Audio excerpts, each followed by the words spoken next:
Welcome back. We've been joined in the studio now by policy analyst Mr. Atiku Abubakar. He speaks to me now about the state of the nation, specifically some recent updates, including the issue of the interim government plot by the DSS. Good afternoon and welcome. Thank you for having me. It's been a while. We've not, had a discussion since the end or before the elections. Yes. All right, so how's it been for you? What was your general take on the process and what we saw at the end of the day? Though we were disappointed, but in any case, the whole thing was good. The election was good, but some little issues here and there. Yes. Apart from that, the beavers, there was an improvement. Only that politicians had to manipulate and do what they know how to do best, even with the beavers. But it's a good thing. All we are asking for is for improvement, so that all the things that the negative things that were recorded, they should be able to put an end to it, so that politicians don't use that means to manipulate election results again. All right, so do you believe the results at the end of the day reflected, who the true winner was? Not really, because we got credible information. What the politicians did was to rig within the limit which they could. That is the number of accredited voters. In the past, they could just write figures. But the last election, they ensured that they rigged within the limit of the number of accredited voters. So the improvement we are talking about is to be able to stop that in future elections. All right, so I think that's fair enough. But what about the issue of which some of the candidates and the parties raised, particularly the issue of transmission of results in real time? Do you think that put a dent in any way on the legitimacy, the transparency of the election? Yes, it did. If you promise that elections results will be transmitted in real time, then you have no reason not to do that. If you are not giving people the hope and the assurances, we are talking about morality now, even if the law will say otherwise, that INEC has the power to declare results either manually or electronically, but INEC did promise that results were going to be transmitted in real time, of which they failed. And so what we are looking at now, we are not just talking as politicians, but as Nigerians who believe in Nigeria. If you know you have results that do not correspond with the results that was later transmitted on the IRF, you can present it in the court, and that should be the right thing to be done. Right, that's fair enough. Now, let's talk about the recent updates now, which is the DSS coming out to say that there is a plot for an interim government and warning against it. What do you make of that warning in general? Well, my advice to the Department of State Services is for them to do the needful. Interim government is alien to our constitution.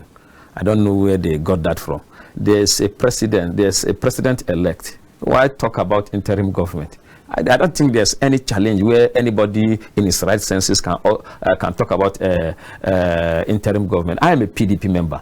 We lost the election according to what was declared by INEC. And there's the president-elect. So why talk about interim government? So my advice to DSS is for them to do the needful by arresting these people who want to cause confusion in the land. But the question now is, how is it possible for this to happen? Even if an interim government is to come, it has to happen through the current governments. Can the PDP bring an interim government? Is that possible? Can even President Muhammadu Buhari bring the interim government? What do you make of the allegation? Is it something that is even feasible that can happen in the first place? What is happening is that there are so many Nigerians who don't know that your right stops where the right of another person starts. So you don't, just because you have the freedom of speech, you don't have the right to talk rubbish. As far as I'm concerned, I am mindful of my language. It is rubbish. How do you say interim government? There's a president-elect already. If you are not, like, I do not agree with the process. But I will not in any way support anybody or any political party for an interim government or for the president-elect not to be sworn in. He has to be sworn in. Then you go to court and present your facts. The court has the power to change or to even retrieve to order INEC to withdraw the certificate of return, the return that was given to the president-elect. And if need be, the court also has the power to declare that another election be conducted. So why do you cause confusion in the land? Sometimes I get confused, even where people say they are protesting. They are going to National Assembly to protest. Protesting over what? If you are protesting over the process of the election, that's a different thing. You have the right to do that. But you cannot protest that the president-elect should not be sworn in. I mean, that is madness. We should not allow, and we should not give those people, we don't need to listen to people like that. What they are saying is rubbish. How do you say you are talking about interim government? If anybody was to initiate something like that, it should have been President Goodluck Jonathan. But here we are. The process is smooth. Once the election is declared, a winner is returned, then you go to court. If the court can stop the inauguration, that's a different thing. But how do you go and start protesting that there should be interim government? Okay, who becomes the interim president? Okay, they should come and carry me as interim president. Or who?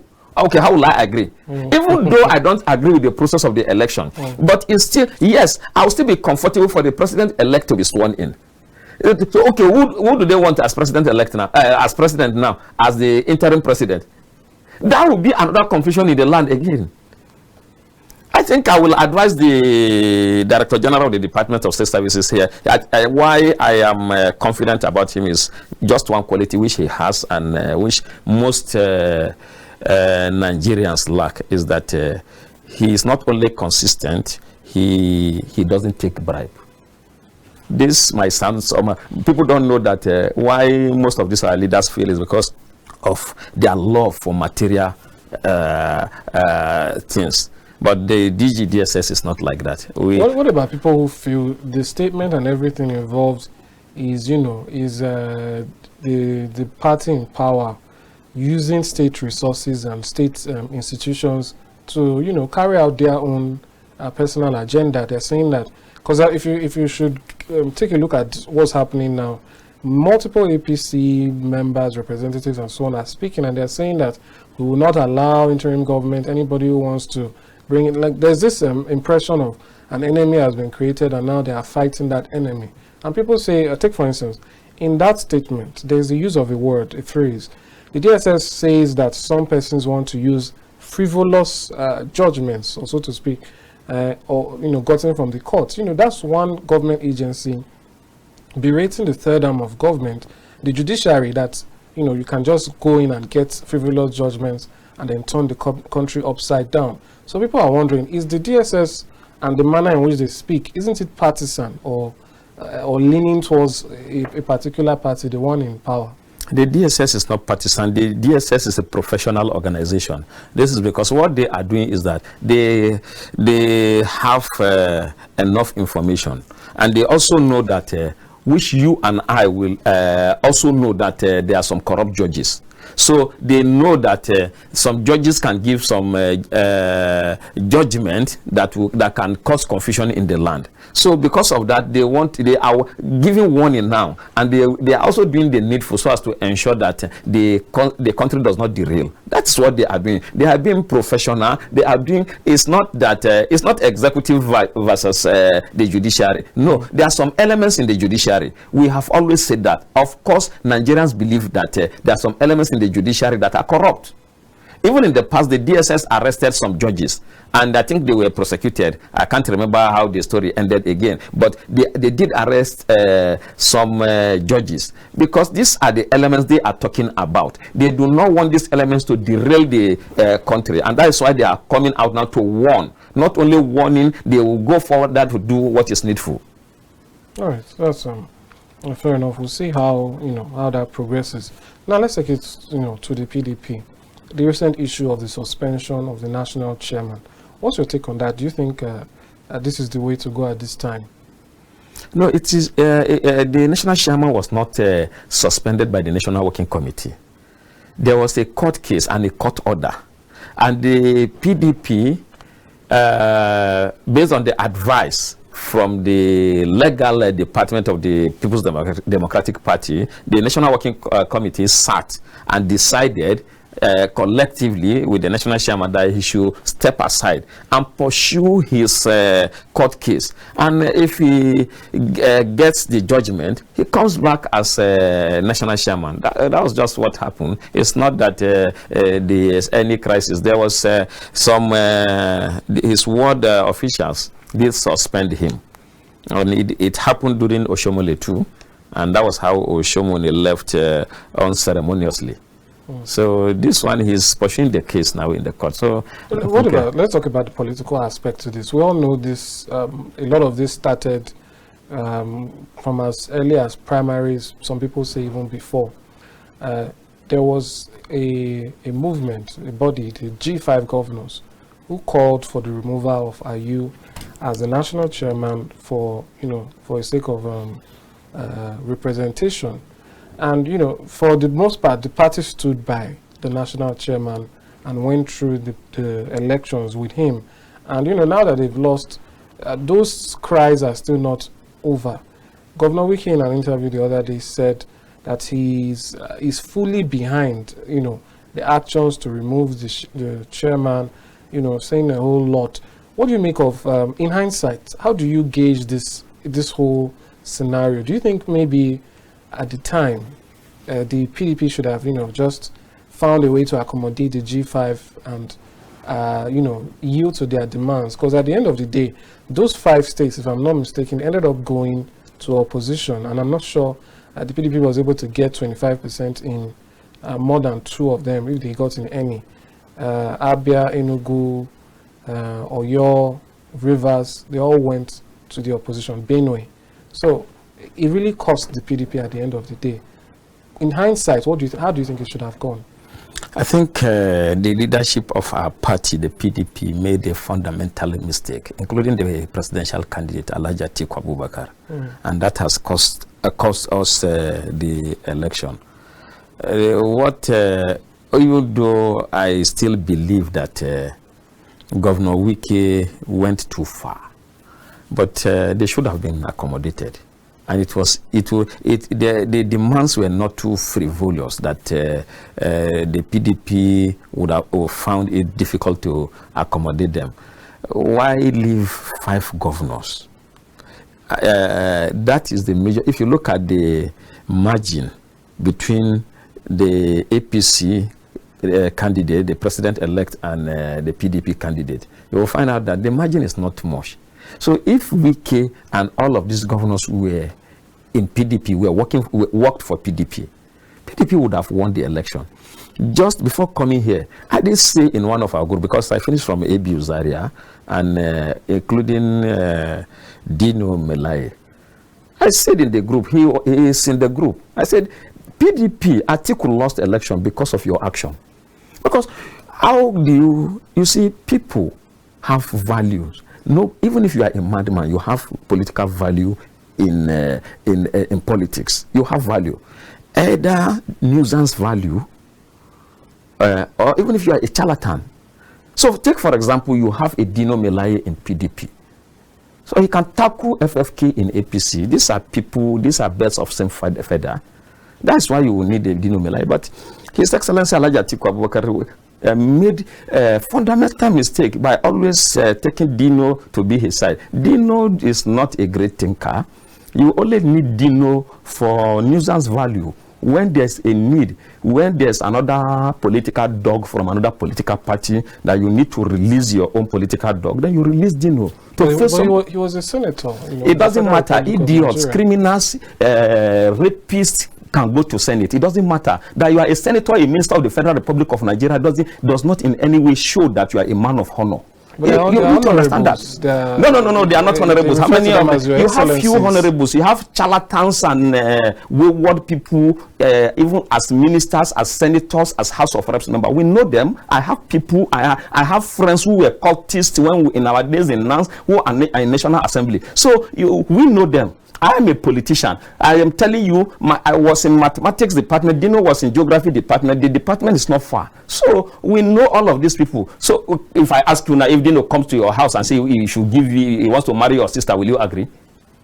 Will you give Dino your sister to marry? So these are the things we are talking about. It doesn't matter whether you are in the Senate. How many criminals do you find in the Senate? How many people? They have many criminals, many irresponsible men as ministers. So it doesn't matter. But they're not convicted, though. You know, you don't get conviction. You are not convicted if you are an irresponsible man now. If you are an irresponsible man, people know on the street. Nobody will take you to court because you are irresponsible now. It's only when you begin to beat your wife and you are chasing your wife on the street, that is when maybe your wife will go to court. That's the only time you go to face any charge in the court. But we have many irresponsible men. That's what I'm saying. Let me withdraw that criminal. But irresponsible men as ministers, irresponsible men as senators, House of Reps members. Forget they call them honorable. Majority of them are dishonorable men in the national majority. So you believe that Senator Dino Melaye had a part to play in Atiku Abubakar's loss? Great one. Atiku Abubakar, you see, just like Machiavelli said, you know, if you want to know how an intelligent and a great man, it is by the men around him. How do you put Dino Melaye with you all the time? You can't succeed now. That was, I don't know. I have not met Atiku before and even after the election. So, but the question I want to ask him is, I think and I believe very strongly, because I met Dino at his residence before the election. So, I know who Dino is. So, but I think he must have contributed to the decision Atiku made by saying, okay, go, let's forget about Wike. Let's forget about the remaining 4 governors. You are not a governor. In your state, we both come from the same state. Was he able to deliver his local government?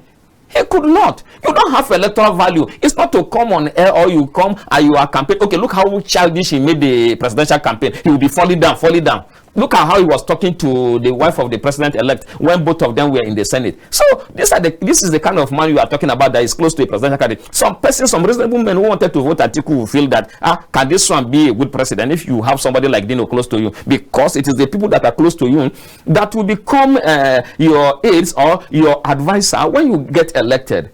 So I think Atiku Abubakar made the mistake, and he is the one that suffered the most now. But if you take a look at, you know, in the course of the election, particularly at the National Collation Center, Senator Dino Melaye was one of those who was able to voice his displeasure or the issues he was noting with the way the collation was going. Even most other parties actually got up to say that we are behind the chairman, go ahead. You know, do you think maybe that, you know, he also proved his mettle in trying to fight for what he believed to be right? What he did was what Orubebe did, and what Orubebe did is what is obtainable in the motor park, not where honorable men are.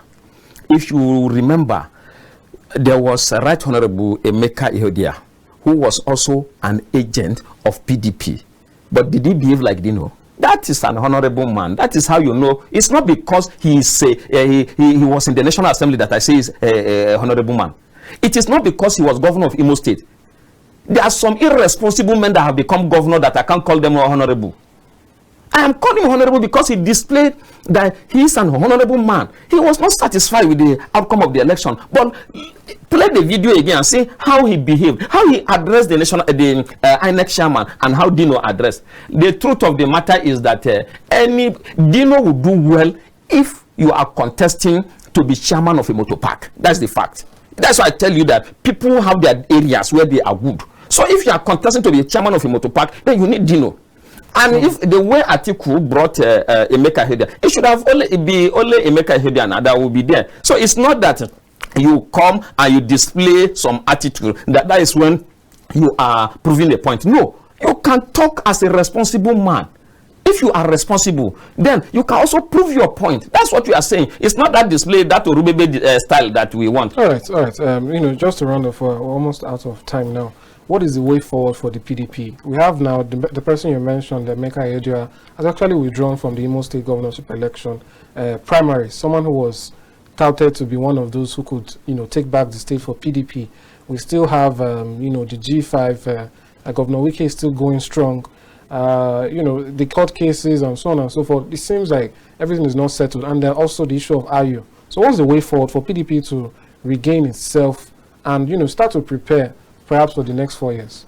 You see, the good thing is that there are some honorable men in the PDP, and what these honorable men should do is to come together and then decide on how to move the party forward. This is the time to work.